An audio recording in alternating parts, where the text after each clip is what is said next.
Hey everybody, welcome to Arthur Invests. So in today's episode, we're going to talk about a couple of topics. The first is really why I got started in real estate and why that continues to be a motivator for me at this stage in my life. So if you've been listening to, either One Rental at a Time where I was recently interviewed or most recently on Lori Alvarez's podcast, thanks for stopping by. One of the questions I get asked from time to time is, Arthur, how did you get started? And then more specifically, why? What was the motivator? And you'll know that part of my story is that I work in corporate America, and specifically as an enterprise account manager working in a Fortune 5 company. So there is a very deep level of awareness that comes to mind as a professional sales representative that you just know that, look, you can get rewarded very well. One of the reasons I went into sales is because I knew it was a very short path. I have a couple of really good skill sets when it comes to interpersonal communication, negotiating, and just overall business acumen. Those are my sweet spots. Those are things that I just have good knacks for. And over the past 18 years, I've been able to develop those skill sets. Now, that is not to say I'm indispensable. In fact, when you go into sales, you kind of know that there's this level of dispensability to you, right? That's the whole thing. There's a risk reward element to this. The harder you work, the more results you get, the better you can do for the company, the more you can get compensated. But with that comes that awareness that you don't always have that security. And so pretty quickly after college, when I got into sales, I knew that I didn't want to always be on the hook. I wanted to have enough money in my bank account and enough cash flow coming in every month, or I was not merely dependent on one employer or a boss or a manager or, a market turning event where I would end up on the street and having to start from scratch again. And so I had to find ways that were helping me think outside the box. And so some of those ways that I got exposed to new ideas was, of course, in college, as I've talked about before. I had the good fortune of being paired up with a roommate who came from a family that had quite a bit of rental real estate. It was baked into their family culture that, look, if you were from this guy's family, you owned multiple rental properties. Now, these weren't properties that the family gave each other. I don't want to leave that impression. But it was simply the fact that if you were going to be an adult, you owned a house, and you also owned one or two rental properties. That was just the expectation. Much in the way that people say, hey, look, I need to invest in my 401k, I need a Roth IRA. Well, in this family's case, the whole point of this is that you are going to buy rental property as well, right? It's part of the portfolio, basket of portfolios. You kind of look at your life. So that left an impression. Living a year with this guy, I learned about assets, liabilities. He introduced me to Rich Dad, Poor Dad.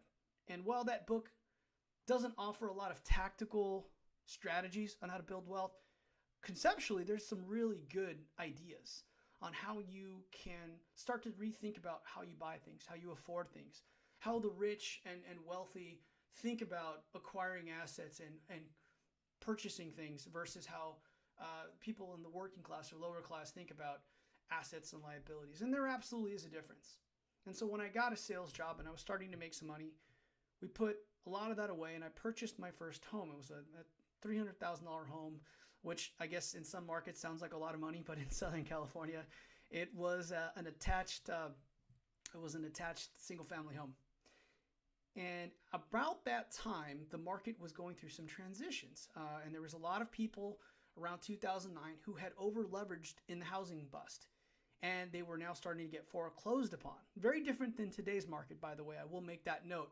But there was a family relative, a family friend, who was going through a very serious time. They were actually going to lose their house. And so what happened is at the peak of the market, this person refinanced, pulled all the equity out of the house. And now a $300,000 home, $350,000 home was only worth $75,000 in that market. 75,000. I mean, can you imagine that if you were the homeowner, right? And some of you who are listening to this, maybe that was your experience, 75 grand. And then seeing that you actually had a debt on the property worth 300 and some odd plus $1,000. And this is not, your primary residence. We're talking about a rental property where you're bleeding on the mortgage payments and you have no hope from getting out from under it. Well, so what this person did was he said, look, I'm raising my hands. I'm going to get out of this property.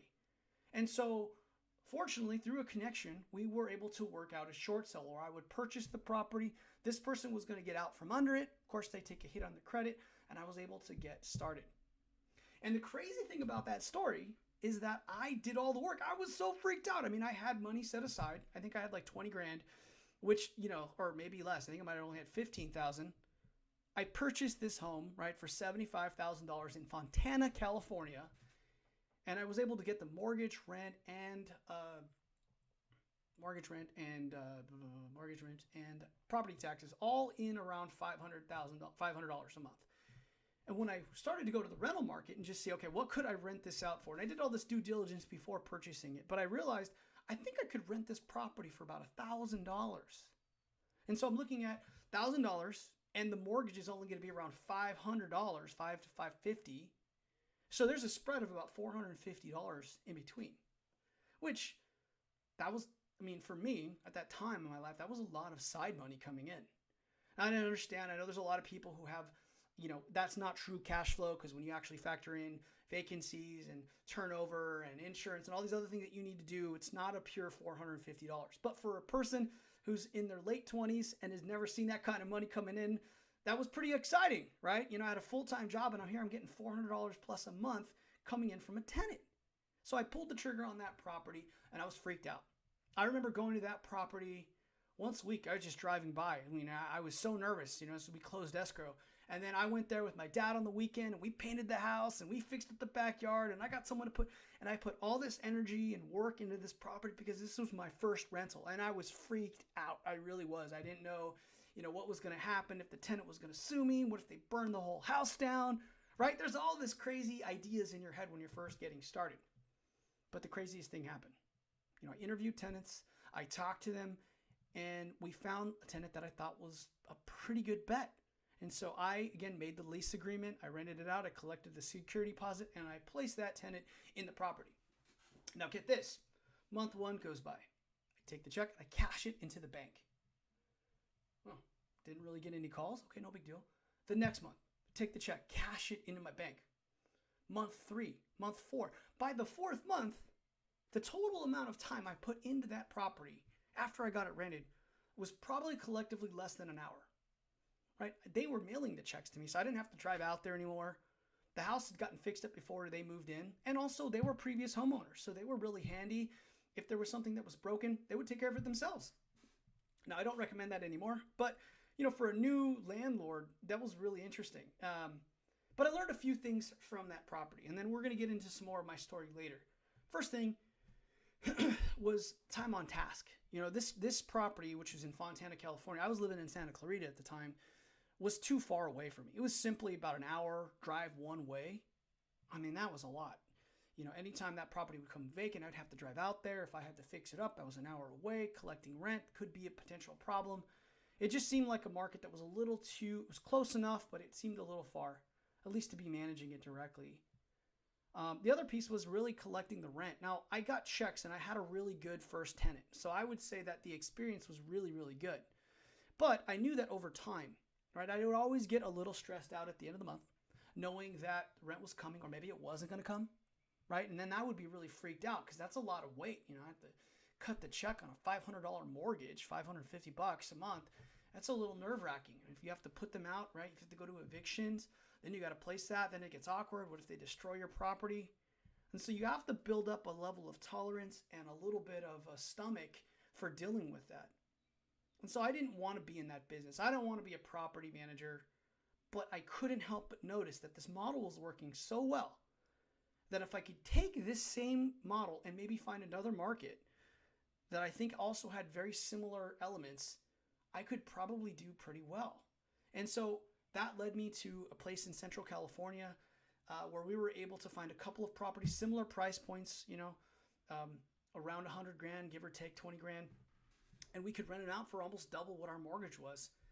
And that was around 2009, 2010. And so over that period, I decided to do a couple of key things, and then we're going to wrap up the video. I sold my house that I lived in with my wife. Or she was my girlfriend at the time. We were renting out other rooms in that house so that we could collect more cash flow. And I was trying to save up about 70% of my income. So I was living like a college student. Now, mind you, I was in my late 20s, so that was very doable at that time. So I saved up as much as I could. We liquidated that house. We sold on the market. I pulled out 50 grand, and that was the starting point of our investment portfolio. We took that $50,000 and we bought a duplex. We bought it below market because it was a distressed asset. It was a foreclosure. And then about 6 months later, I pulled out the bulk of that money. I think I only put $35,000 down to get that duplex. We bought it for $115,000, and I pulled that money out because it was worth about $150,000, $180,000. So we pulled a lot of our money back out of the property, and then we used that to buy more property, and that's how we really got started. Now, this was 2010, 2011-ish. And so over the past, I would say 12 years since the '08 crash, we've actively been purchasing properties. Now, it may sound like now that we got a decent amount, this isn't something we did aggressively in a 2-year period. It's just we saved up money. As we had a chance, we would refinance, we would pull money out. There's a lot of strategies you can deploy to start to really take advantage of how imperfect the single family or the residential market is. Buying below value, finding properties that have value adds, right? Changing a 2-bedroom to a 3-bedroom, converting a garage into an extra bedroom, enclosing a patio. Things of this nature that you can do to really change the value, and so that when you go get it appraised again, you're actually able to extract your cash or just hold on to it, right? And so we've paid off some properties, we've sold some properties, and that's what we're going to get into. So the heart of this channel, that was my story. If you like that, please continue to click subscribe and like. But if you like that story, we're going to take a look at the approaches I took, and we're going to talk about how you can start to deploy those ideas into the market today. So this channel is not just about me boasting about some of the things that I've done. I'm hoping that there's a little bit of strategy here that you can take away from this and actually put to use in your own life. So that was the story in a nutshell of how I got started with my first property and what really springboarded my interest in rental real estate and kind of where I've built a side career here over the past 12 years. So thanks for checking it out. I look forward to engaging a dialogue below in the notes or the comments, and we'll go from there. Take care, everybody. Bye-bye.